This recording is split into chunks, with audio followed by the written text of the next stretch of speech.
अलीकडच्या काळामध्ये फायब्रॉइड्सवरती सुद्धा बऱ्याच वेगवेगळ्या प्रकारच्या ट्रीटमेंट्स उपलब्ध झाल्या आहेत आणि त्याच्यामध्ये मेडिसिन्सचा एक मोठा भाग आपल्याकडे उपलब्ध झालेला आहे की जी घेतल्याने आपण ॲक्च्युअली फायब्रॉइडचा साईज कमी करू शकतोय आणि त्याच्यामुळे होणारा जो काही त्रास आहे तो त्रास आपण कमी करू शकतो. पण मग प्रत्येक फायब्रॉइडलाच मला औषधं घेता येणार आहेत का?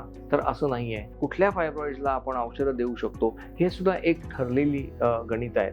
उदाहरणार्थ जर फायब्रॉइडचा साईज हा 5 सेंटीमीटरपेक्षा कमी आहे, एकच फायब्रॉइड आहे म्हणजे मल्टिपल फायब्रॉइड्स नाही आहेत, तर अशा केसमध्ये आपल्याला औषधं देऊन त्याचा साईज कमी करता येतो. पण जेव्हा मी औषधं देऊन साईज कमी करता येतो म्हणतो त्यावेळेला आपल्याला एक गोष्ट लक्षात ठेवायला लागते की जोपर्यंत आपण ही औषधं घेतो आहोत तोपर्यंत त्या फायब्रॉइडचा साईज कमी राहणार आहे. आपण जेव्हा औषधं थांबवणार आहोत तेव्हा तो साईज पुन्हा वाढणार आहे आणि पुन्हा आपल्याला तो त्रास होण्याची शक्यता आहे.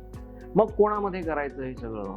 तर ज्यांना तात्पुरतं तो श्रिंक करून हवा आहे आणि उदाहरणार्थ प्रेग्नन्सी तिला हवी आहे किंवा ज्यांच्यामध्ये बाकी काही मेडिकल प्रॉब्लेम्स आहेत, इश्यूज आहेत की जे मला आधी नीट करायचे आहेत, मगच मी काहीतरी डेफिनेटिव्ह मॅनेजमेंट करू शकतो. सो तो जो काळ आहे 6-8 महिने लागणार असतील समजा, तर तेवढ्याकरता मी ती औषधं देऊ शकणार आहे. किंवा काही कारणास्तव ऑपरेशन मला आत्ता नाही करता येते, 1-2-3 महिन्यानंतर करण्याची माझी तयारी आहे, तर त्या वेळेला आपल्याला औषधं देऊन त्यांचं जे ब्लिडिंग आहे किंवा जो काही त्रास होतोय त्यांना तो आपण कमी करू शकतो. पण येस, आता औषधांमुळे बऱ्यापैकी आपण या सगळ्यांवरती इलाज करू शकतोय. ही एक आनंदाची आणि चांगली गोष्ट आहे.